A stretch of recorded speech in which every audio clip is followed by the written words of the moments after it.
and the border guy is at the heart of the political conversation in Kenya. We welcome our competitors who have graciously accepted to join us in the conversation about the economy of our country, about ordinary people, about jobs, about enterprise. We want to tell them we are ready and we want to engage in that conversation that is going to bury forever the politics of ethnicity, the politics of division and hate, and is going to elevate our political competition to the realm of issues that would make a difference in the lives of the people of Kenya. We understand that our competitors have criticized matters to do with the economy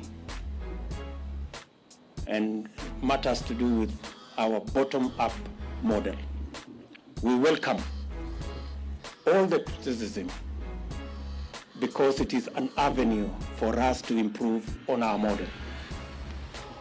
And while we are at it, they should equally explain to the country how their trickle-down economic model that has not worked for the last 50, 60 years is going to work this time round.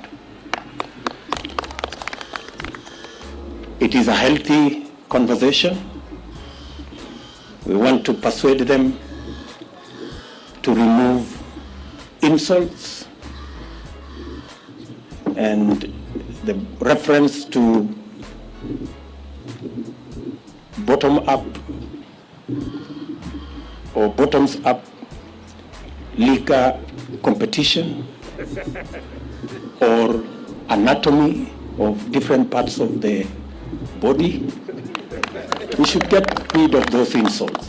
Let us have a healthy competition, a conversation about the economy of our country.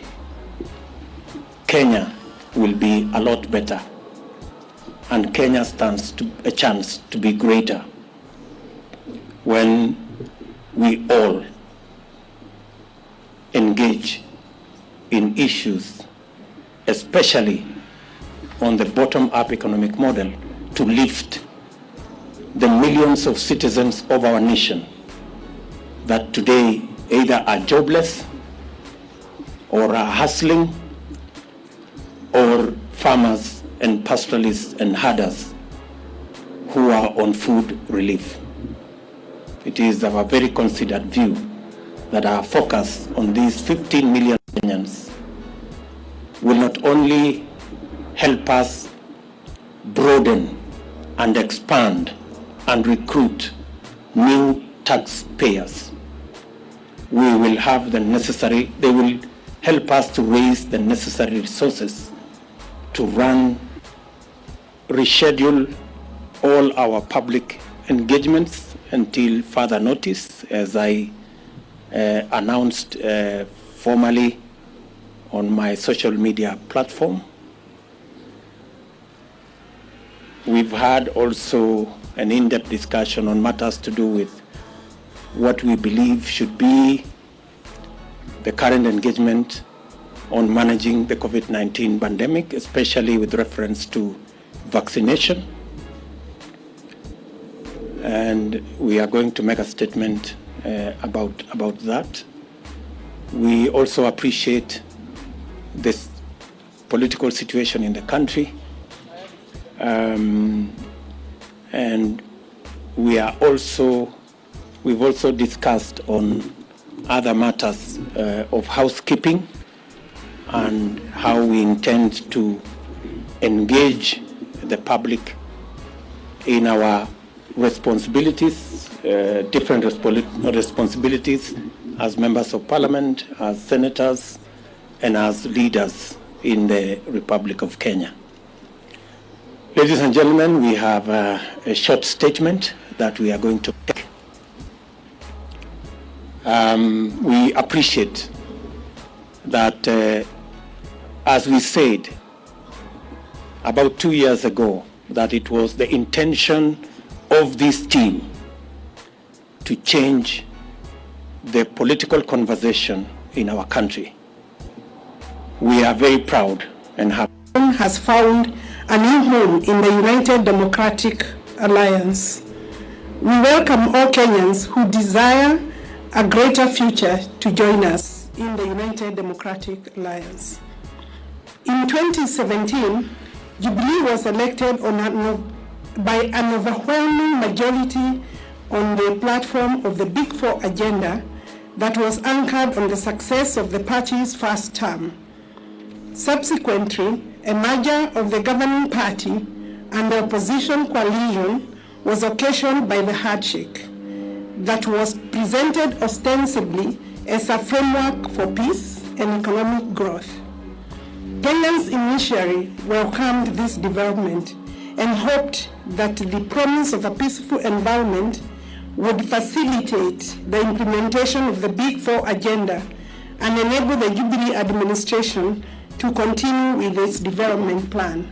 That was never to be. I will now call for Pam to continue with the statement.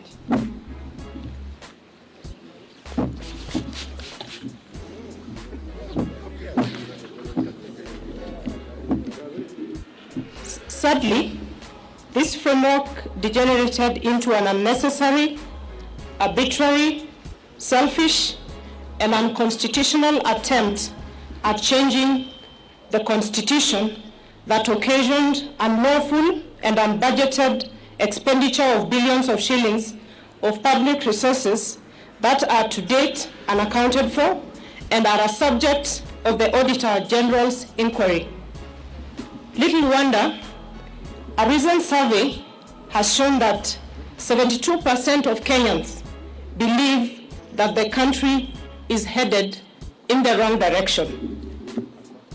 For 4 good years, the country has been engaged in the BBI process, characterized by hubris, chest thumping, blackmail, intimidation, and bribery.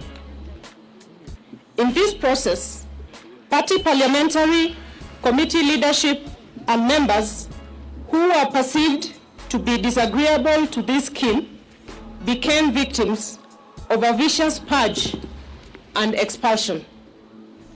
Besides, the criminal justice system, Kenya Revenue Authority, and other state agencies were mobilized and weaponized to intimidate, blackmail, victimize, and persecute leaders, business people, and ordinary Kenyans perceived to be opposed to this unconstitutional order, BBI, and its anti-people recommendations.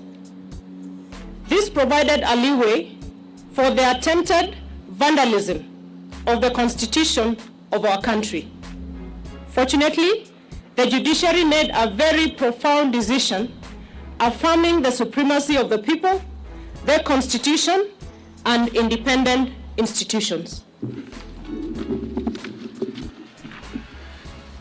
Honorable Cecily Mbarire.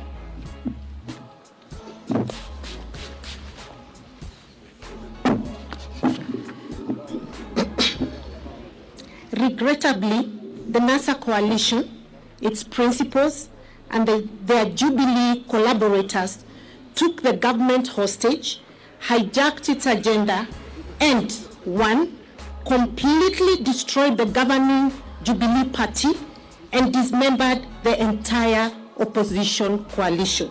2, emasculated parliament, undermined the rule of law, threatened the independence of the judiciary, and emboldened impunity. 3, sabotaged job creation, universal health coverage, food security and manufacturing, thus cutting the entire Big Four plan. 4. Criminalize hustler enterprises in places like Nyamakima, Gikomba, Kamukunji, Kirinyaga Road, and River Road, amongst others. 5.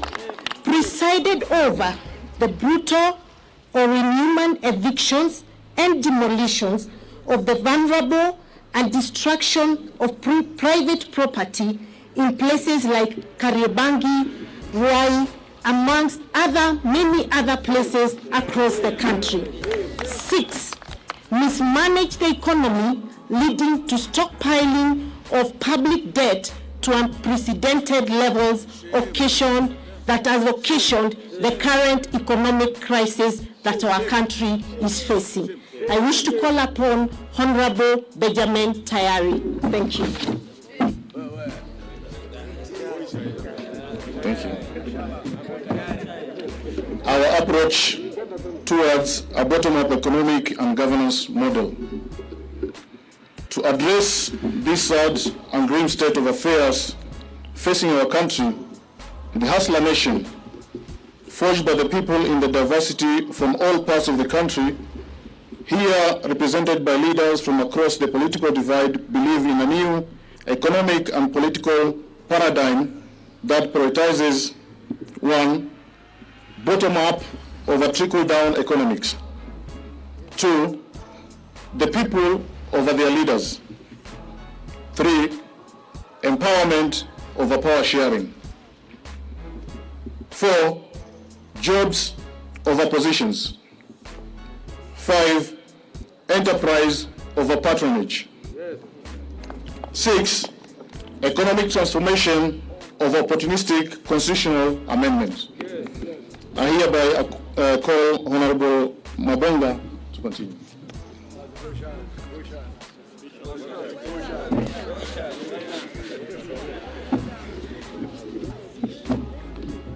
Focused on this new paradigm and through a bottom-up economic and governance model, it's possible to enable the over 15 million Kenyans at the bottom of the pyramid to be active and meaningful participants in the economy through deliberate 1. Public/private labor-intensive investment framework to create jobs. 2. Financing instruments and mechanisms to spur, promote, and empower hustler enterprises such as Mama Mboka, hawkers, bodabodas, artisans, artists, among others. And then 3. Facilitation and enhancement of productivity of farmers, pastoralists, fisher folk, and other actors within agriculture value chain. 4. Implementation of manufacturing and industrial program that prioritizes cottage industries as a multiplier of national productivity. In the meantime, we will continue sponsoring and supporting people-centered legislation and policies that entrench the objectives of bottom-up economic and governance model, and we will also sensitize the public to remove what is in the heads of the majority. May I take this opportunity to invite the leader of majority, Hon. Adam Duale, the man of all seasons.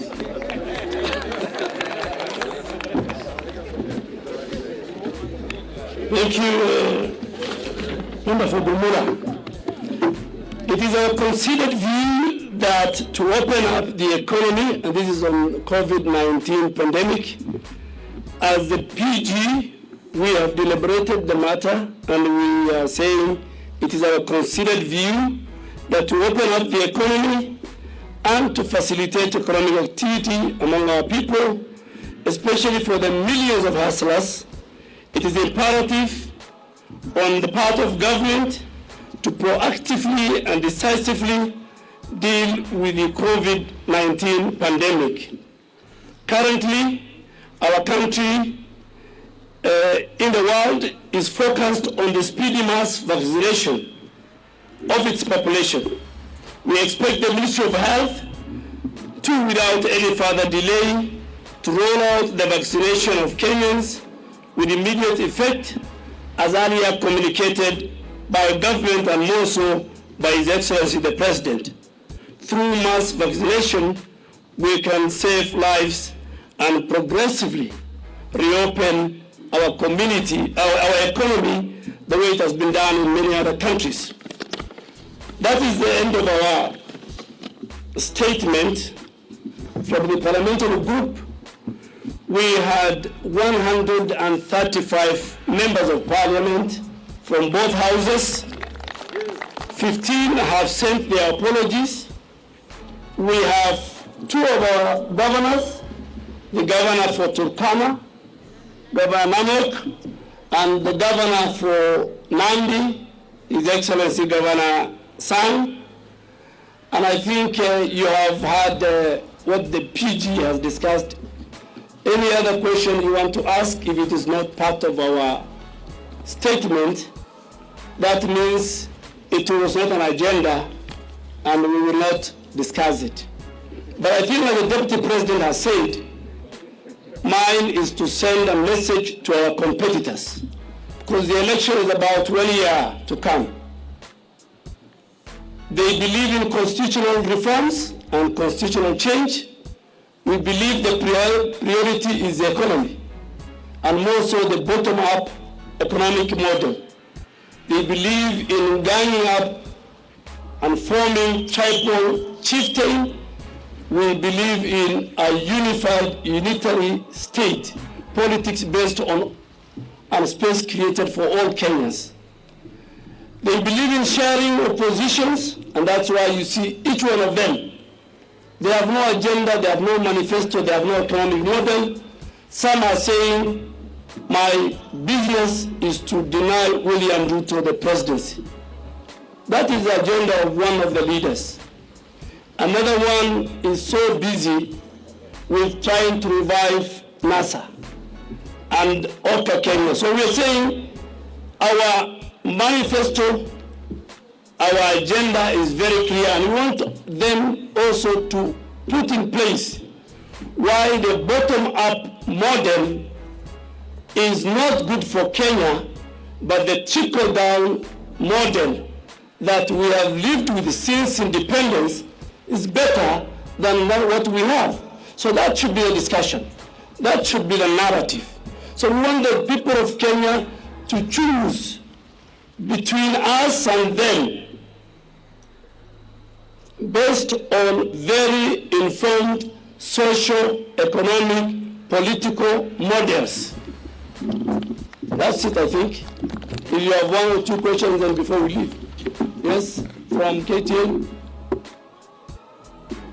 And it should be something on this statement. Thank you, and very good afternoon. Chris Tairo from KTN. 2 questions. One, from your statement, you seem to be people who are not happy with the Jubilee Party that most of you members of parliament have voted in. And to an extent of the juniors going ahead, even frustrating the second person in command in the country. Then one would ask, why not call it a day and you all resign, and I can see you have a formidable team, and go to the ground and let me help you for votes. Let me help you. The second question. The second question. I would like to know the issue to do with PEP, the People's Empowerment Party. There have been reports that there have been some wrangles between PEP and UDA, especially in the Mount Kenya region. And that's the reason why the Gatundu South Member of Parliament, Moses Kuri, is not around. Maybe you can confirm that. I think the first one, let me tell you, the members sitting behind me are members of United Democratic Alliance. We are in Jubilee normally, but the current and the future party of ours is UDA. So any other party we will not discuss. And I think too, we will not discuss about the person and the institution of the Deputy President. That was not part of our discussion as a people. Any other question? My friend from NTV. Thank you so much. Thank you so much. Just before you ask, on PEP, the only member on PEP who is a hustler from the Hustler Nation is here, and is part of our PG. Alizia, please. Thank you so much, Seth Olale, NTV. Just to ask if UDA is working with its affiliates, TSP, Chama cha Kazi, and also you've said, Leader of Majority, you've said that, you know, you're either with us or not with us, but are you open as UDA, now that you're going into a general election and we have a tradition of, you know, transfer of members of parliament and even politicians to other coalitions, are you open to work with other coalitions such as OCA and the rest? Thank you. Thank you very much, Mr. Olale. As has been communicated to you, that was not part of the discussion today. So, at an appropriate moment, when that becomes a subject of discussion in our PG, we will ably respond to what you have said. So please, hold your horses. Any other question? Yes? My question is about bottom-up. Can you be able to motivate to emphasize? We know the numbers of the youth in this country, they have no job. Can you be able to emphasize how are you going to improve that economically? Yeah, good question. Good question there. If amongst the 15 million people at the bottom of the pyramid is about 4 million jobless Kenyans. It is our considered position that through policy change in investments, by investing not in capital-intensive infrastructural programs, rather investing in labor-intensive infrastructural programs, for example, housing, cottage industry, agro-processing, value addition, informal manufacturing, we can create millions of jobs. I know the question many people ask, where are you going to find the money? Let me tell you, we didn't have to look for additional money for us to do the 10,000 kilometers of roads we've done. We changed the model of building roads. We didn't have to get more money to connect more people to electricity. And we have connected, now going to 8 million. We didn't have to get new money. We changed the model of connection.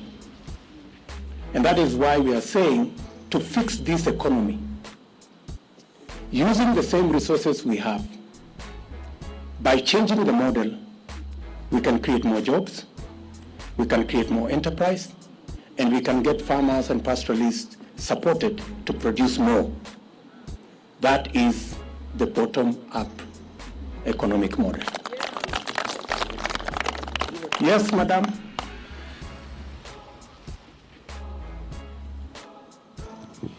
Jina langu ni Elizabeth Mutuku kutoka TV47. Kuna swala la safari yako ambayo ilikuwa ifanyike kule Uganda. Ningependa kusikia ni kipi kilitendeka, manake ukiangalia taifa la Uganda linasema halikuwa limearifiwa kuhusiana na hilo. Swala la pili, iwapo Jubilee, serikali ya Jubilee ilisambaratika, ni kwa nini mnaendelea kuwa ndani? Asante sana. Jambo la kwanza, mambo yale umeguzia hayakuwa agenda ya mkutano huu, na hilo jambo tushalizungumzia, iko nyuma yetu.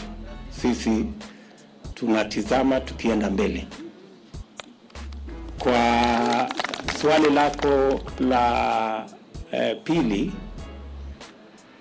sisi si waalikwa. We are not guests in any place. We join parties by choice and you live by choice. So nobody should be bothered, and nobody should ask anybody why you are still here. This is a democratic country. So people make choices at the opportune moment when they think different choices are necessary. Thank you. One last more. Leto and yes, Sama Leto. Okay, DP, I'm Kaemba from Ebro TV. Okay, Kaemba. Yeah, my concern is about some of the issues being raised through the bottom-up approach. These are some of the issues maybe that can actually be implemented through some of your members of parliament, if they can actually come up with the legislative laws. Why is it taking long for some of the hustlers, for some of the MPs to actually work out issues affecting the hustlers currently? Because you understand, last time you said that some of the issues even being proposed in the BBI, your MPs can actually work on them currently. I think if you read our statement, you will find the answer to your question. Bwana Kaemba. Yes? I'm Stephen Leto from Citizen TV. Kenyans were yesterday taken aback when you opposed the establishment of a 4 billion shilling security factory in the country. And one will ask, why would you oppose a security factory that intends to boost security in the country? Or another one would accuse you of trying to run away from either the failure or the achievements of the current regime of the Jubilee Party administration. Since you are not in the room where I made that statement, maybe I would recommend that. I think it's available on YouTube, my statement of yesterday, Leto. And if you listen to what I said, it is not what you're saying. I neither opposed nor am I trying to run away from anything. So if you just look at it, it will answer your question. Yes, my good friend. Jina langu ni the last one. Naitwa Chacha kutoka Switch TV. Na swali langu ni kwa Mkenya kawaida ambaye katika uongozi ambao umekuwa ukihudumu, swala la deni limekuwa tatizo ama changamoto. Je, bottom up approach itasuluhisha vipi swala la deni humu nchini? Good question. You had a chance. Sorry. Thank you very much. Swala hilo la deni tumelizungumzia kwa kirefu kwamba njia ya kutatua tatizo kubwa la madeni katika taifa letu la Kenya ni kuhakikisha ya kwamba tunapanua na kuwawezesha wananchi wengi, hasa wale hawana kazi, wale biashara yao ni ndogo, na wale hawazalishi kilimo ya kutosha. Tukiwawezesha wale hawana kazi wapate kazi, wataanza kulipa ushuru wakipata kazi. Tukiwasaidia wale wa kufanya biashara, kuwapa mikopo yenye riba ya chini, biashara zao zitapanuka na zitainuka, wataanza kulipa ushuru. Wakulima pia watazalisha chakula ya kutosha, wapate ile wanaitwa surplus, waweze kuuza, ndio tuweze kupata ushuru. Hawa Wakenya wote karibu milioni 5 tukiwawezesha kujumuika na wengine katika uchumi wa Kenya, pia tutakuwa tumewaongeza walipa ushuru karibu milioni 15, kuongezea wale walipa ushuru walioko sasa.